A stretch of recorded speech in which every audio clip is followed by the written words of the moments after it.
Two new ingredients for the support programme as we come here to Croft. Scottish Classic Sports and Saloons will conclude our afternoon, but we've also got the Celtic Speed Mini Cooper Cup, and we're about to see round 10 get underway, and Vic Covey and Richard John Neal can explain exactly what's going on. Yeah, thanks very much, Steve. This is a great little championship, very much now a feeder to all things TOCA and BTCC. Here's the grid, first of all, before we explain any more. Pole position goes to Ross Wiley. This is a reverse grid, so we'll talk more about that. Malcolm McNabb alongside, then Hamish Brandon and George Orr. David Slade, championship leader on the inside of row 3. Next to him is his brother, Tim Slade. On to row 4, Carl Bradley and Kenny McLeod.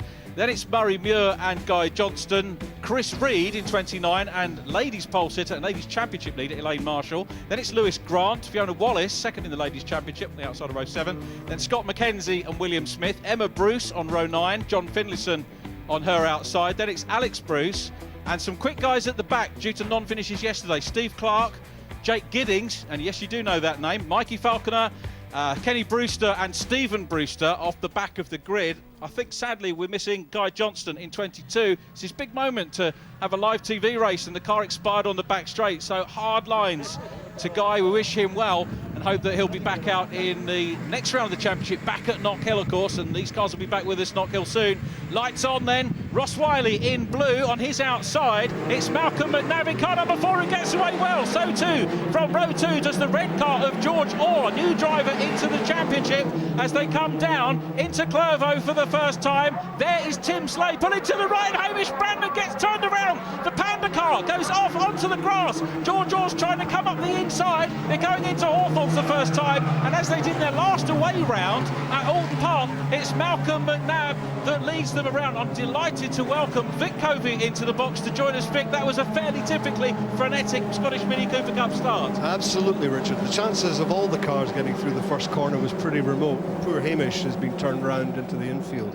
He was looking for another good result, 5th, his best of the season, his best since he's been running himself. Used to run with Craig Noble's Mini Max team, and he's taken on the big task of running himself this year, and he knew that it was going to be a job of being at the back of the grid or further back and then chipping his way forward. The Panda car there, car number 8, the fluorescent car, second row, gets to the outside. Now who is it that gets into it? It's probably Ross Wiley, isn't it? It was a blue car. Let's have a look.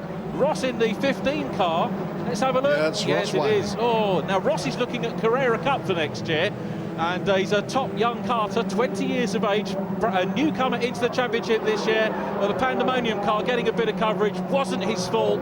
He's had a couple of good results, say 5th his best result this year as the cars make their way around. Tim Slade in, I suppose, the Golf livery car, the light blue and orange stripes, but Malcolm McNabb is at the moment that leads them for Team Slade Racing. The Slade brothers, of course, running other cars as well. And the man in second position, George Orr, making the move up from the Scottish Fiesta Championship, running in the ST class, and a guest driver in the British Taxis team this weekend. And a good performance in the new car, up to second, but he's third in the XR2s. He knows what he's doing. I see Carl Bradley and Tim Slade trading paint there, just coming out of the chicane.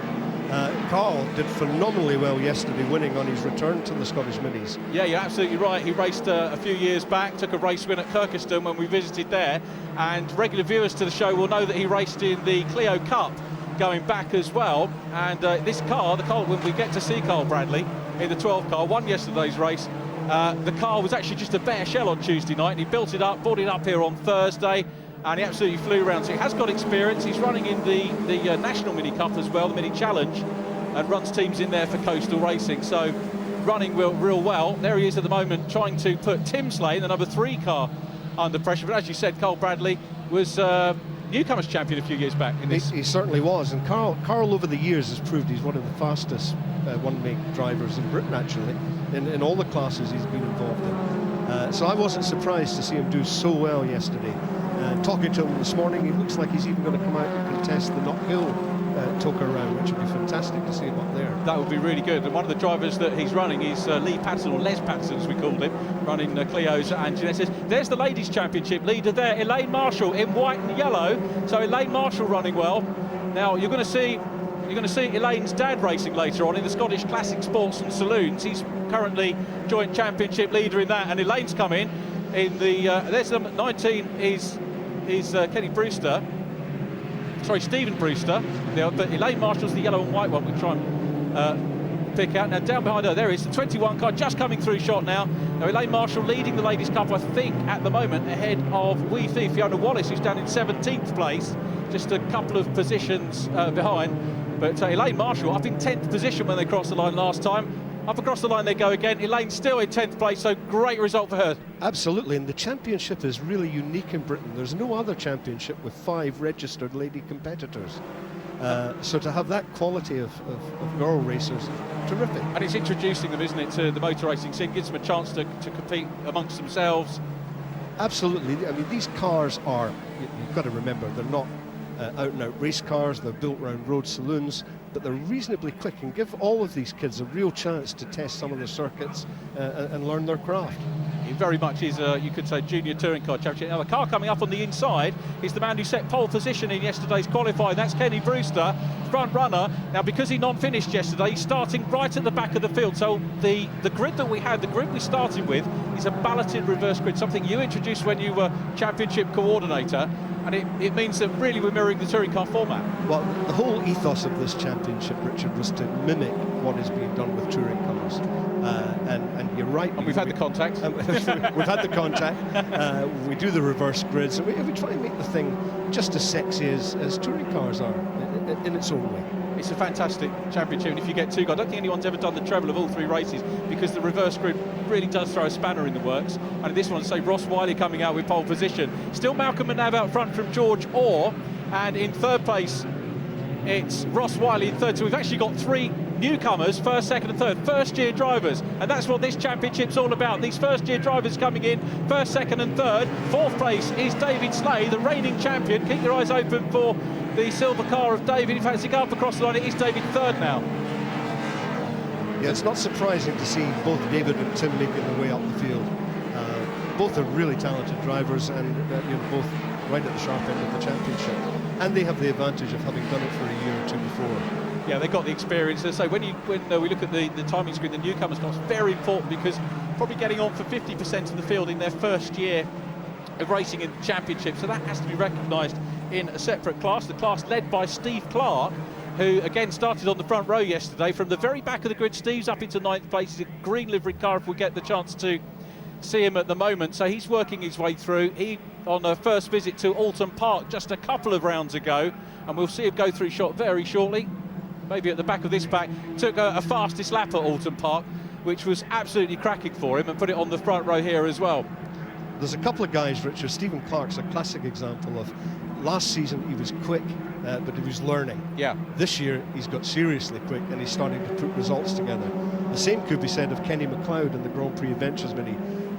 Kenny learnt his trade last year, and all of a sudden has found himself up at the sharp end. He's not happy here though, is he? Not doing quite so, but he's running in 7th place. Change for the lead. Sorry to cut across you, Vicar. George Orr goes round the outside. George Orr's into the lead, the man 3rd in the Scottish ST Championship on his debut meeting in the Celtic Speed Scottish Mini Cooper Cup, up into lead position. Malcolm McNabb is down into 2nd. Now, I'm told there's no team orders in Team Slay Racing, and he'll want to fend off his team boss, you could say, David Slay, in 3rd position. It's Ross Wiley in blue, the ex-Carter, 20-year-old ex-Carter, running in 4th place. Then it's Carl Bradley. Now, yesterday when I came, I said to Carl, maybe we could register Carl in the Ladies' Championship, because they call him Carl Bradley. He's coming up the inside of Tim Slay. A little bit of contact between the two. Bradley, is he going to be able to make this? This really shows how difficult it is. The reverse grid pitched the top 7 drivers from yesterday's race reversed. And we've had a couple of that, as you can see, 5 laps into the race, and Carl hasn't made that much progress because the cars are so evenly matched, and the drivers are too. Absolutely, and I think what you'll find, particularly with this battle just now, is Carl is a take-no-prisoners driver, and Tim will not be used to being hustled. And Malcolm McNabb goes back into the lead, but runs wide on the exit. Sorry again, Vic, for cutting across you. And George Orr retakes the lead, but Malcolm McNabb is not giving up without a fight. It's David Slay in 3rd position. So what I said about McNabb, is he going to cede to the team boss? No, he isn't. He's going for this win on his own. He said that he would do that earlier on. And, oh, goodness me, he really is having a go. But George Orr wants to go away with a win here on his switch from the XR2s. Let's see whether he can hang on to it. McNabb just looking a little bit squirrely going into that corner with David Slay, championship leader, right behind him. Slay with 12 career wins in the championship, 38 podium appearances, 3 pole positions. Record he shares at the moment with his brother, 3 each. for the two sleighs we normally expect to see up the front end of this, but this is what I love about the reverse grid race. You see different people up the front. It helps their confidence, if nothing else, having that start off the front and getting a go at leading. Absolutely. I mean, you've got George in his first ever mini meeting, leading a race. It's just terrific. It is good. And Malcolm McNabb's doing very, very well to hold on here. Yeah, Malcolm McNabb is, I say, in a similar position at the last round at Alton Park 3 weeks ago, the week before the rest of us on the touring car package went there, and he drove very, very well there too. Tim Slade passing him on that occasion, and this time it's David Slade. You can see looking to the outside line. David, another driver who came through the Scottish XR2 Championship. Both David and his brother Tim, former champions in those competitions, and moving up into the Mini Coopers, and he's still there in third position, but mindful of Ross Wiley behind. Ross has been getting quicker and quicker. Very much a first-year driver, a bit like Chris Smiley we had in the championship last year, top carter. Chris has moved on to the National Challenge, but almost replacing him is Ross Wiley, who's doing a great job for a first-year driver. Yeah, Ross is seriously quick, and I believe, as you mentioned earlier, he's considering a move into Porsche Carrera next season. Another good young driver moving into that. And it's interesting when you look back at even today's races, three of the fastest guys in the Porsche race, Rory Butcher, who's winning, yep. Glenn Geddy and Ollie Mortimer. They've all been through that. All been through the Scottish Mini Cooper Cup group. It really is, not only, as we said in the intro, a great championship in its own right, but a feeder to other things. And we've got your son Vic Jr. racing in the Clios now, and running well as Tim Slade gets up the inside of Ross Wiley. So Tim Slade up into fourth position there, and now Carl Bradley goes through as well. So Wiley just a little bit unsettled, lose a couple of places. I think the man to watch on the move here is undoubtedly Carl Bradley. He's a clever, talented driver, and I think he's biding his time. 4 laps to go, but he's in a great position. He's picking him off. There he is, the former firefighter from Fleetwood, having a good go. David Slade looking at the outside line, who won't be able to do that too much more. Malcolm McNabb back in front. So Malcolm McNabb back in front of George Orr. He's going to cross the line. These two having a terrific scrap, both relative newcomers. We'll say George Orr's very first meeting in the minis, and he's in second position as we go on to lap 7 of 10. Here comes David Slater having a look down the inside, thinks better of it into Clervo, back into racing line, and he'll see his brother Tim. I'll tell you what, there's no love lost between those. Despite the fact they're brothers, you're right, there is no love lost. So there's Carl Bradley still back in 5th position at the moment. Recount the other classes. McNabb also leading the newcomers, and Elaine Marshall now down in 14th, leading the ladies. So George Orr hits the tyres. Okay, so that's solved that little mystery. Easy to do. And now George Orr, though, he's recovered from that really well, Vic. I think he has, but I'm seriously impressed at Malcolm McNabb, because he's not really found himself in this position very much in his career. So to be 3 laps from the end is still holding on, terrific achievement. Wonder if we're going to get a change on for third place, because Tim Slade now looking around the outside of his brother, the younger brother up the inside and through into third place. Tim Slade up onto the podium, and he's passed his brother. His brother's the reigning champion, so bragging rights in the Slade household very much up for grabs here as George Orr is challenging for the lead again. But now bounces into the corner, and Orr thinks about sticking his nose up the inside line. Is he going to be able to go through and take the lead? No, he can't at the moment, but now he's going to have his mirrors full of Tim Slade. That's going to change the dynamic of the race for George. Absolutely. And look how close the top 5 are in this race. And this is what club racing, one-make racing is all about. I agree. You could go to any circuit in the UK. It's not just about the fantastic entertainment touring cars put on. Go to your local circuit and you can watch some superb one-make action like this as McNabb comes under pressure again. Tim Slade in third position, trying to close up. Look Carl at fourth Bradley's and fifth. picked up an extra place. Yeah, Carl Bradley trying to go through and get up into fourth position. So Bradley's there. David Slade down to 5th. He's got a good championship lead coming into this round. 201 points, playing 176. 25 points for a race win. The one thing about this is these are all real men, of course, coming from north of the border. You don't drop any scores. We don't drop any scores with this. We count everything. The points are precious. Absolutely right. So are we going to see Malcolm McNabb? He's going to be ticking the laps away, the yards away almost, in that car, looking for his first win, the number 4 car. And down towards Clervo, but George Orr is busy challenging him. Tim Slade, third position, could still get this one. You can see the wing mirror disappeared from the outside. George is going for the outside line again. Cuts back to the inside line. A little bit of a tap on the back of McNabb's car as they go through Tower. Is he now going to... Has that tap worked? A little bit too much momentum. No, he hasn't. He's still in front. No, I think Tim and Carl Bradley are just waiting for something to happen. And in fact, Tim's through. Absolutely right, Vic. Tim Slade is through into second position. Carl Bradley a little bit further back in fourth. And Tim Slade here is now looking as if he could be up for the race win. So earlier on it was David Slade challenging his teammate for the lead, and now it's the younger brother Tim Slade who is there. Let's see whether he can do it. It's George Orr. Is he a spent force in third place, or is he going to fight back? I just wonder if George has sustained some steering damage when he clipped the tyre wall, because he has dropped back just ever so slightly. Doesn't quite look as sharp as he did in those early stages, does not he? at all. But Tim will be looking at this and thinking, I can take some real points out of my brother's championship lead here. Yeah, that's what this is really all going to be about for him. So Tim, who was banging in podium finishes at the start of the year, when he dropped away in a couple of them, he said, well, you know, I'm not too worried, it's a long season. I thought, I bet you are. But now he knows, because he's got the stamina to bring this one back. Here we come then, up onto the penultimate lap of the race, and it's Malcolm McNabb leading, Tim Slade in second position, George Orr, brand newcomer, in third place, Carl Bradley in fourth position. We're going to go down the order. There's Kenny Brewster going through, man who's on pole, followed by the car they call Kylie, Kenny McLeod, running in eighth position. Kenny, who by his own admission said he was having an average weekend. I don't think this track really suits Kenny's driving style, which is, let's say, quite unique. Yes. What is interesting is just to see how well the two Brewster brothers have gone from the back of the grid. Yeah. They've now got Kenny up into 7th place. It's fantastic, isn't it? Look at this scrap for the lead. It's three-way.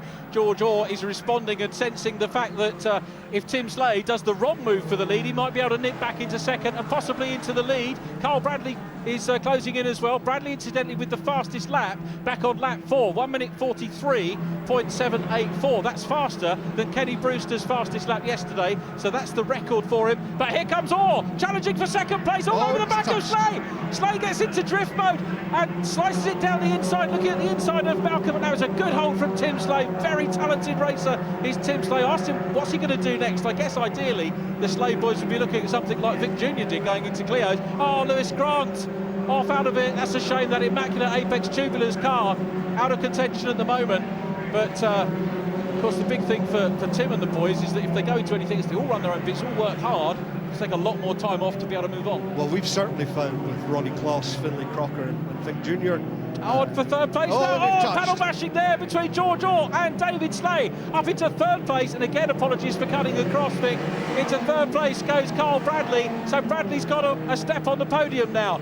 George Orr down to fifth, and here comes Tim Slade. Slade's going for the lead, down the inside as they go to Clermont, but he's too far back. Now, into Hawthorns they go, and then up onto the chicane, onto the back straight. Let's have a look, see whether McNabb's going to hold on to it. This could be an historic first win for Malcolm McNabb if he can hang on to it. The last thing I want to do is the curse of the commentator, but he's looking good at the moment. I think he's looking strong. I still have an inkling if something happened. Carl Bradley has just paced himself perfectly and is now in third place, just hovering behind, waiting for something to happen. That white car there was 7th on the grid, having won yesterday's race.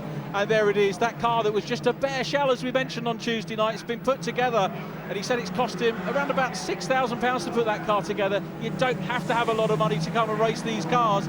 And Carl's in third place, but Malcolm McNabb hanging on to it. Tim Slade in second position. Off goes the number 30 car out of contention. That is Will Smith. Disappointment for him, but as we go back to the leaders, and again some sideways moment from last lap pressure for Malcolm McNabb. Can he hang on for his first win? Tim Slade, his teammates all over him and providing a little bit of a buffer from the fastest man on track. Right behind them, Carl Bradley, but here comes Tim Slade again, tries to look round the outside line. Tim will probably be a little bit less aggressive on his teammate than he would with other drivers, and McNabb holding on. I think you're absolutely right, but I think Carl Bradley has got nothing to lose, and he's quite capable of having a take, as he's just trying. Into the last corner, around the hairpin, Bradley's got second, Tim Slade's bundled out, down to third, David's coming up as well, but the checkered flag is ready, and the checker goes out to Malcolm McNabb, who takes his first win, a sensational win for Malcolm McNabb. Warmest congratulations to him, and look at the rest of the racing still going on. We could have looked everywhere in the field throughout that race. This is absolutely typical of the championship. Murray Muir coming across the line. Here we come then, so Murray Muir in car number 10, the 28 car.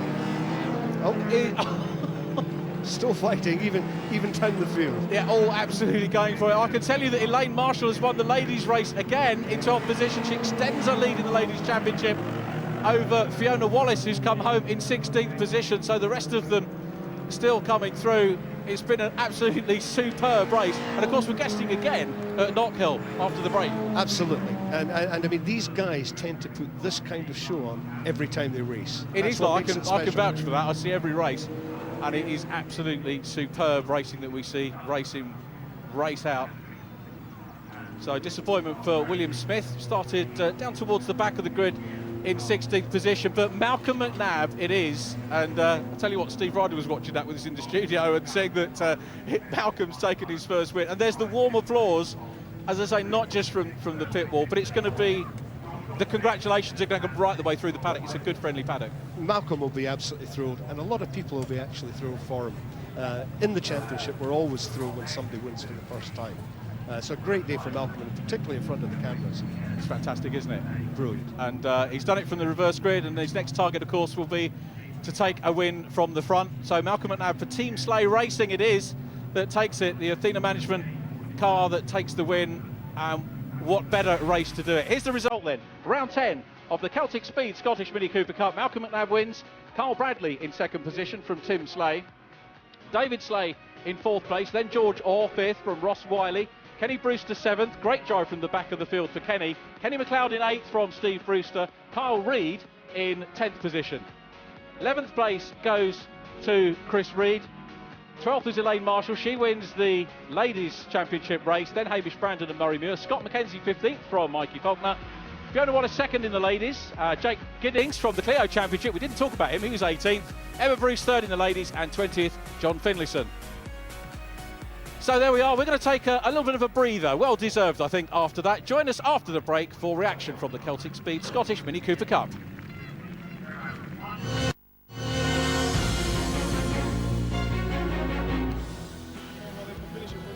Our first look at the Celtic Speed Mini Coopers in our coverage this season. We'll see them again at Knockhill, and we can't wait after that. Great racing from the beginning to the checkered flag, and a first win for Malcolm McNabb. Fantastic stuff. And Malcolm, is that typical of the kind of action that you lot provide through the season? Very typical, yeah. Just non-stop, start to finish. So how tough a race was that for you, and how important was it to get that breakthrough in the first win? It's tremendous to get the first win. It was a really tough race. The boys were pushing me hard. That's the state with this championship is anyone in the top 10 on the grid is easily capable of a race win. So if you get a gap, you've just got to go for it. Anytime I made a mistake, they were right back on my heels. So it's just a brilliant feeling to get my first win. And Carl, you forced your way into second on that very last corner. Forceful stuff. Yeah, you know, these boys, they know how to defend. They're very good. You know, coming from the Clios into this, you think it's going to be a piece of cake, but it certainly isn't. There's some good drivers in this championship, so you've got to force your way through. You got out of your car and you went over to Malcolm and you said that was some drive. Well, I was watching, I was 7th for a while, then 6th and 5th, and I was just watching the leaders thinking, are they going to get away or not? And I was watching what he was doing. I thought, this boy can drive at the front, he's doing all right. And keeping the Slay boys behind isn't an easy job. So Yeah. no, he did brilliant job. And Tim, of course, this was your teammate, so was it a different kind of attitude as you were sitting on his bumper in those closing half lap or so? Yeah, I suppose at the end of it is. I mean, Malcolm's been sort of like getting progressively better throughout the sort of season as we've been going on. He's a great driver anyway, sort of thing. Being a sort of teammate, yeah, you're not so sort of desperate to make a lunge through. I mean, we're not battling for points in the championship just now. So yeah, I'm not going to make any stupid decisions that's going to end in both of us coming off. It's my brother that I've pretty much got to beat for the championship. Beat him, you're all right. Well, not the championship, but I'll gather some points. But yeah, I mean, it's very tough. It's a tough championship, like Carl says as well. It's everybody's fighting for position. Everybody's capable of sort of doing well. Well, we saw that last corner again there, and were you aware of all that happening behind you? Yeah, I mean, Carl was saying he didn't know it was the last lap. I spotted the board as I went past. I knew it was the last lap, so I went heavily defensive because I could see Tim having a dive. And it's the same thing for Tim. You know, I don't want to hold him up and back him up into traffic, but there's no team orders. We're all there, all out to win. So is this a competition in itself, or do you regard it as a stepping stone to something else? But you're all having a great deal of fun, just confining yourself to this. Well, fun's the main thing. I think it's one of the best series in the UK in terms of close racing. And I think you'd struggle to find that in another race series without spending a heck of a lot more money. Yeah. How would you contrast this with the Renault Clios then, Carl? about an eighth of the cost, I think. I mean, the Clio's, it's a brilliant championship, obviously, I've done it for many years, but to come into this, spend a fraction of the cost, I mean, it is so cheap to do this racing, and as you can see, it's as good as the Clio Cup. It's so close. The cars are slightly slower, which makes it easier to drive them to a certain point to get into the top 10, but to get into the top 5, these boys, they know what they're doing. It is a tough race out there. Really. And next time we see you all in action will be at Knockhill, and then it'll be really serious because you'll have a certain Louise Goodman in the field then. Yeah, that's right. I mean, it's always serious anyway, I suppose. But it's great when people like sort of Carl have his sort of calibre come out, and obviously he's not just running away with the race win there. He's really having to work to get himself up in the front there as well. It just goes to show. Yesterday. It just goes to show how well everybody else is doing the championship. I'd just like to say thanks very much to our sponsors, Athena Asset Management. Without their help, we couldn't do it, and to the team, of course. Thank you. Okay, Louise watched it all with some trepidation. We look forward to seeing you all in action, though, again at Knockhill. Well done. And we'll be back with more race action in a few minutes' time.